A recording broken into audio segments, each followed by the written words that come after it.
First and foremost, Chief, I want to congratulate you on your appointment as Fitchburg Fire Chief. And you're replacing Kevin Roy, who's a 45-year veteran of the fire department, the last 25 years as chief. And the first thought that came to mind is those are some pretty big boots to fill.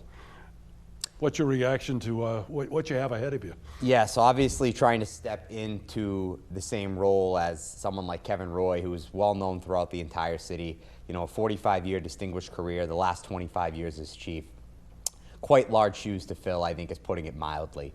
But I'm very excited about the opportunity. I was able to work with Chief Roy the last few weeks specifically together about going over some of the chief things and the role and what's expected of that position. So, you know, I just hope at the end of the day that I do the best of my abilities with the job and that I do right by the department members, you know, the citizens of the city, and then, you know, for the city as a whole is really, you know, what I look to do in this role moving forward. But yeah, certainly it is a challenge to take over. It's a challenge to take over regardless of who came before you, but someone who's been, you know, such a staple and kind of a legacy, not just for the department, but for the city as a whole, is certainly an added challenge to already, you know, a big mountain to climb.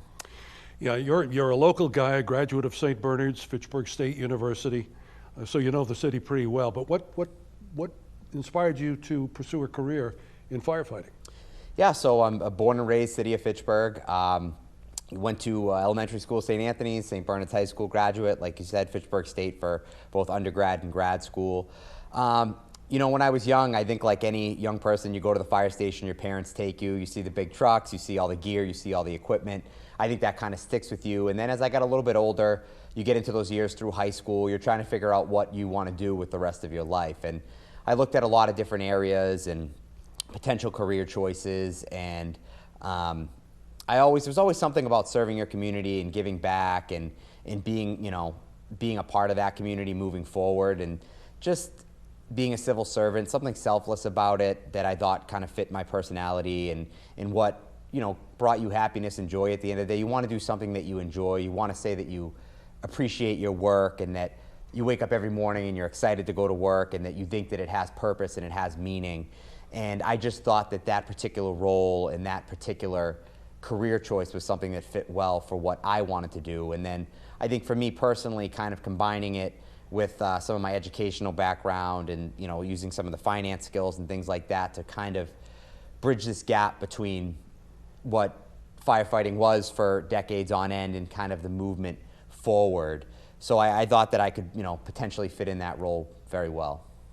Let's talk about how you got to this position. When did you join the Fitchburg Fire Department? Certainly. So I got hired in January of 2010. I got hired with myself and 7 other individuals, so it was a large hiring. At the time, I believe the city was down to either 64 or 66 firefighters. It was coming right out of that 07-08 recession, and they were bumping back in, and that was that kind of first wave of new hires.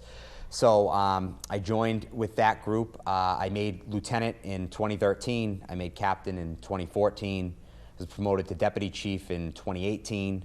And then obviously my role of chief at the beginning here of 2020. So, you know, 10 plus years on the department, served various roles throughout that department. Like I said, I've served at every rank, but I've overseen building and maintenance. I've overseen EMS. I've overseen technical rescue, fitness. So I've definitely tried to fit as much as I could into those, you know, 10 plus years of getting into all different roles within the department, just to see it, you know, from the bottom up, and then also all the different areas that I think are important as, you know, the chief of department to have your hand in, or at some point have been involved in many various aspects of the department. We're talking about Chief Roy and the Roy family. The history with Fitchburg Fire Department and the Roy family is pretty incredible. Any other firefighter or fireman in your family? So I was actually the first in Fitchburg, but I do have other family members. My cousin Jay Roy, no relation to the existing Roy family in the Fitchburg Fire Department. My cousin Jared got on a few years back. He's been on about 5 years. I have some other family members that are on, and some other cousins that are on in various departments, Littleton, Wayland. So there's a few others, but this is kind of the first generation of people in my family that are getting into it. Certainly do not have the legacies of a Roy's or a Castelli's or, you know, many of the Kukulas, there's a ton of different families that have long legacies within the Fitchburg Fire Department. But obviously, I'm hoping to kind of start maybe trailblazing my own, and then, down the road, we'll see what happens. How do you work with, how does Fitchburg Fire Department and you as the new chief, how do you work with other fire departments in the region? I mean, I think it's of critical importance that we have a very good working relationship with our neighbors. Mutual aid nowadays is more important than ever. If you look back, the city of Fitchburg used to have 5 engines and 2 ladders, and it was 4 engines and 2 ladders, and then it was 4 engines and a ladder, and it's just over time, budget cuts over the years, and just through attrition, that's slowly been whittled down, and certainly our call volume has gone up. That hasn't gone any lower, so we're still doing the same amount of calls. So in turn, that places an emphasis on working well with our neighbors, and then us also providing them need when they're in need. So, a second alarm fire for us, for example, Luminster comes in with an engine and a ladder automatically on a second alarm, and then both Lunenburg and Westminster are in the city covering. So anytime we get to any type of incident that gets beyond the incipient stage, we need to get beyond our resources. We are relying on mutual aid. So I think it's important to have good relationships, not just at the chief level, but also for the firefighters that work hand in hand together, that they have a good relationship, because that is of critical importance. You're coming in and you're expected to work with them side by side, just like you would if it was a Fitchburg firefighter. So I think that fostering those relationships and making sure that we continue to foster those relationships is critical moving forward, because that is kind of the way that we are going. We're not going to be able to handle incidents, again, once they get to the moderate to major stages without significant amounts of mutual aid coming into the city. Let's talk about your short-term and maybe some long-term goals that you might have personally and for the fire department in general. Certainly. So short-term, a little bit difficult. The COVID times that we're currently in puts a little bit of a strain on some of the ideas in terms of financial that you may want to do. But there's, I'd like to get together with my deputy chiefs and my captains. They kind of run their respective groups. Want to get together, have some discussions about some of the things that we may be looking to change, what works well, what we think we could improve upon. I like to iterate that I think we are a very good department. I just want us to be as, great if we can be. And I think we're on the verge of getting there. And I think it's a matter of just working with the individuals, having clear lines of communications, listening to ideas. There's lots of, we're very fortunate in this city. We have a lot of very talented individuals who have a lot of really great ideas. Listening to those ideas, seeing what we can and can't make work, given, budgetary constraints, personnel constraints, working within what we're given and being able to use that to the fullest potential. Looking more at long-term, I think cancer prevention is kind of a big thing for us. I think anybody that's seen the news lately, unfortunately last week we just had a line-of-duty cancer death with Lieutenant Eddie Suarez. He fought brain cancer for 1.5 years. We've had other individuals, Jimmy Roy, Jack Mulcahy, just in recent years that have passed away from occupational cancer. So I think one of my major goals is going to be, we've already taken steps. Chief Roy was very good at initiating that. We've got new gear extractors and gear dryers. We've gotten the second set of gear that we just received a large grant for to outfit all firefighters with a second set of gear.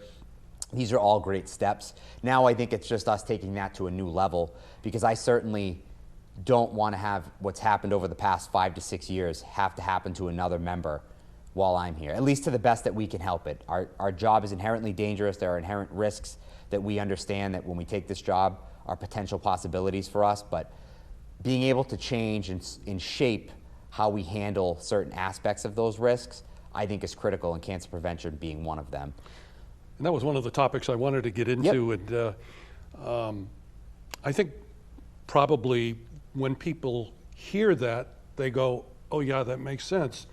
But generally, the general population is not aware that the International Association of Firefighters has identified cancer as the leading cause of death among firemen. So it is an issue for all departments, all members of fire departments. Let's talk again about some of those precautions and safety measures that are being instituted or have been to better protect firemen. Certainly. So as I mentioned, This goes over the course of the years. Back decades ago, Plimo vents, which is an exhaust system that's put on the trucks as they back into the bays, those became commonplace. All of our stations are outfitted with those. Like I said, getting gear extractors that wash the gear properly and gear dryers. Before, it was just assumed you'd throw your gear into a dryer, whereas these dryers, they're specific. They flow air as opposed to heat that's found in a traditional dryer, which can actually decompose and break down the gear. So we're learning more about the science aspect of what we need to do from that perspective. So we have taken those steps, as I have mentioned. I think moving forward, it's more procedural things in nature. Making sure that guys, when they get back from these fire scenes, they get into the showers, they're washing off all of those carcinogens. It's keeping on our SCBA packs longer when we're at fire scenes, because products of combustion, especially in what we call the overhaul stage post-fire, when we're ripping apart walls and ceilings to attempt to find any hot spots that we may find, that's a period of incomplete combustion. That's when you're getting some of the worst things that you could possibly be inhaling. And the old school mentality was, oh, the fire's out, I can take my mask off. Now I think it's one of these things where we have the science, we have the data. We can't be ignorant to the fact that this is a massive problem within our profession. And we need to look no further than our own department. As I've mentioned to you, the deaths that have passed away, others who have fought cancer that have fortunately been able to come back. Lieutenant Suarez, I mentioned, we have another individual that's out right now currently with cancer. We had other individuals that shortly after they retired that they passed away from it. So I think it'd just be very ignorant on our part to not take steps to protect our firefighters. And what I tell them all is I want them to come to work hard every day, but protect themselves, because they earn the right after a 30-plus year career to go home with their families and to be able to enjoy their retirement. And I don't want to see that happen if there's something that we could be doing.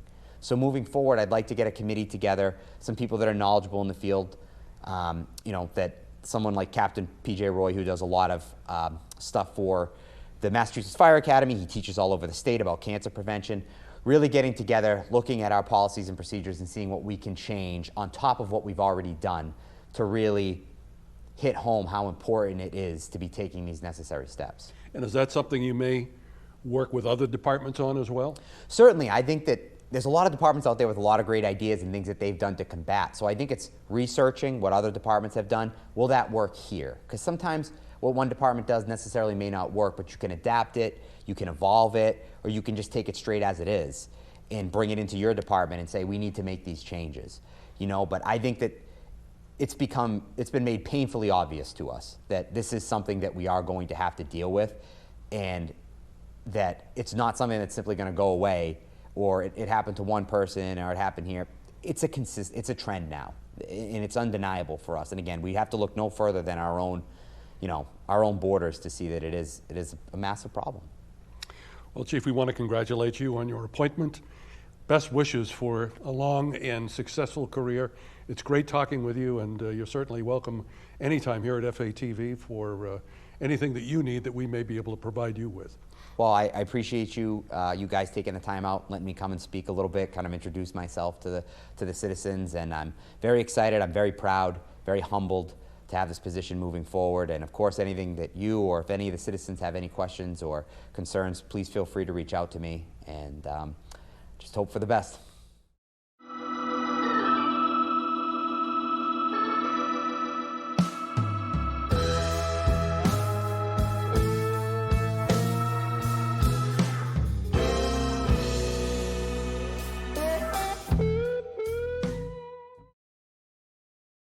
On August 10th, the school committee voted unanimously for a phased-in hybrid learning model for Fitchburg Public Schools, and that plan was filed with the state on August 14th.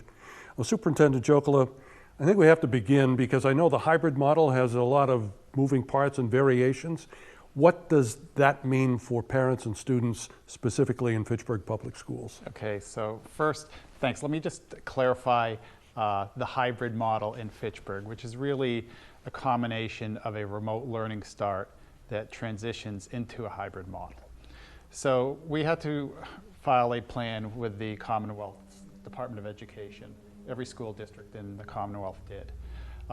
After looking at where we're at in regards to the pandemic outbreak in Fitchburg and across the state, and considering the health and safety of our students and staff, we wanted to have a phased-in approach We know that there's anxiety out in the community about the pandemic.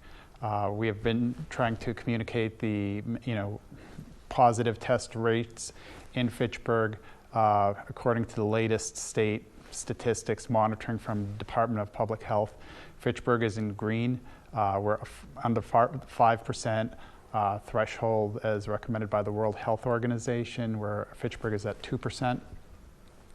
But getting back to your question on the hybrid, we wanted to have our students come back to school in a phased approach, but also provide our parents a choice of how their students will return to school. So our return to school plan, while it starts out with a fully remote for the first 2 weeks, and before I go further, I should just give my disclaimer that we are in negotiations with our unions, and until those negotiations are complete, the plan that we filed with the state is proposed. So having said that, after the first 2 weeks of remote learning, we'll have another 2-week period or so where we bring in our special needs students into our schools. And on or about October 15th is when we would start the hybrid model, where in our hybrid model, education would happen in our schools 4 days a week, Monday, Tuesday, Thursday, Friday. There would be 4 groups of students. 2 groups would switch between morning and afternoon, call it an A group and a B group.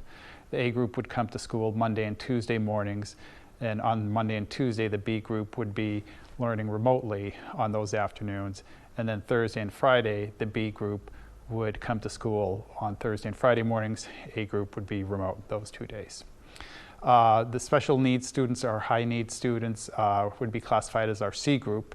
They would come to our schools Monday, Tuesday, Thursday, Friday.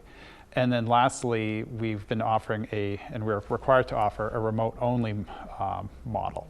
So we have, that's called our D group.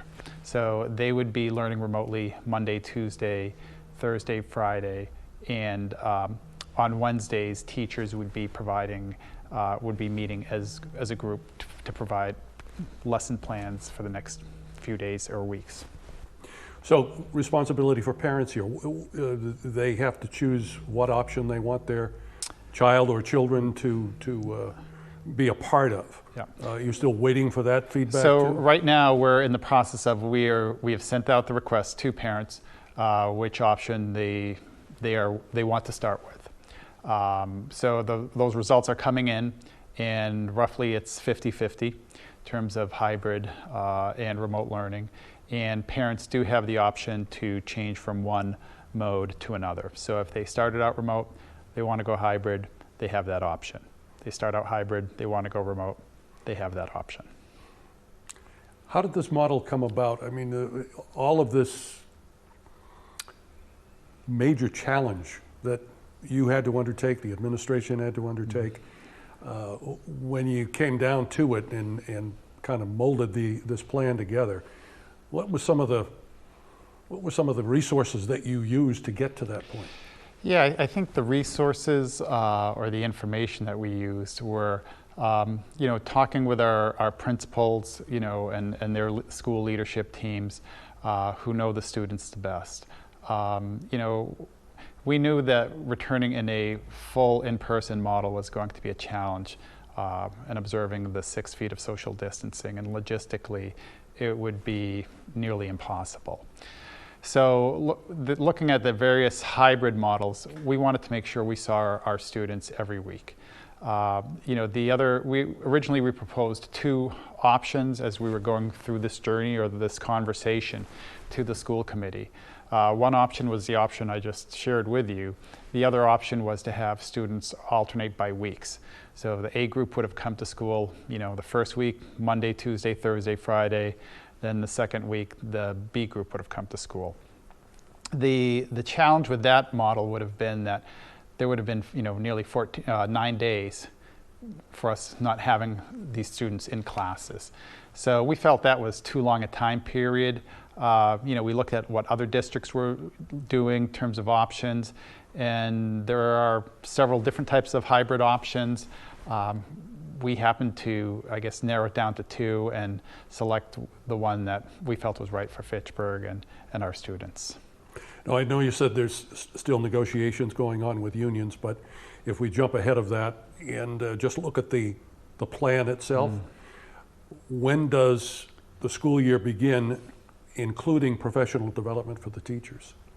So the professional development for the teachers actually starts, I believe it's August 27th.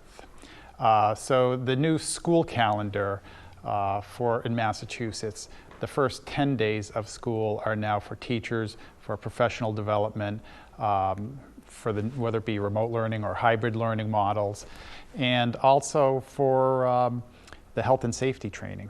We're in the process right now of marking up our hallways, dividing our hallways into, it's almost like, painting a yellow line down new blacktop on a new road. One side goes down the right, right-hand side, the other side returns the left-hand side. So we've started that process within our schools, and making progress every day. What are some of the requirements for the district, in addition to safe distancing and masks? What are some of the other requirements for a safe reopening? So, one of the first things is, the 6 feet of social distancing was a big factor in terms of looking at how we reopen. The other, safety measure that we will be implementing is, all adults will be wearing masks in the schools. All our students, except for those who, for medical reasons or for special education reasons, are unable to wear a mask, will be wearing masks in the schools. We've been trying to procure the personal protective equipment, PPE, has been commonly used in the press, and are in the process of implementing that.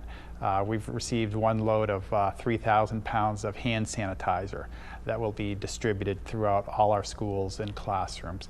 And over the next couple of weeks, we'll be putting together some type of public education, social media awareness campaign of what we're doing to address, parents, students, and staff concerns of how this will all work out. The other piece of this, transportation. Students take buses to school. Yeah. Some have their parents drive them to school. How is that all going to be different? Well, the yellow buses will be different in a big way. There's no other way to say it. Our big yellow buses have student capacity in normal times of 71 students per bus. Observing the 3-foot social distancing on buses, whereas we've presented this at various public meetings, and you can kind of see almost every other seat or the distance.